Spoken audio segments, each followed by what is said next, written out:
vasaru un taisīsim limonādi.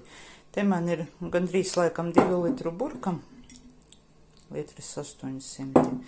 Viens apelsīns, vēl mums vajadzīgs būs rozīnes, un es paņemšu vēl saldētas upenes. Apelsīnu sagrieztu pusaplīšos ar visu mizu. Vispirms es labi nomazgāju, protams.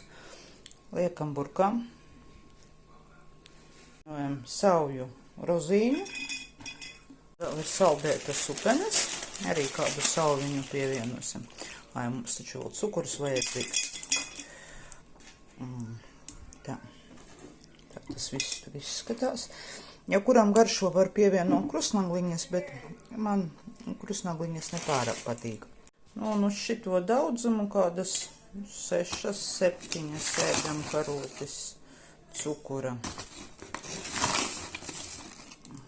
Jo būs lielāka burka, tad vajadzētu ņemt vairāk augļu un vairāk arī cukura.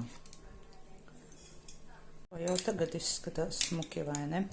Nu, uz 2, 3 dienām var teikt aizmirstam. Nu, galīgi uz 3 varbūt nē, pēc 2 būtu jāpagaršo, skatoties, cik ir silts, būs raudzēts dzēriens. Viņš tāds kā pat ar burbulīšiem būs, nu kā īsta limonāde.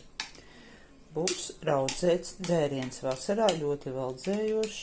Un, ja kuram ir slimāks kuņģis, jā, nu varbūt daudz pārāk aizrauties nevar, jo raudzēts ir raudzēts un zarnu trakts jūtīgāks.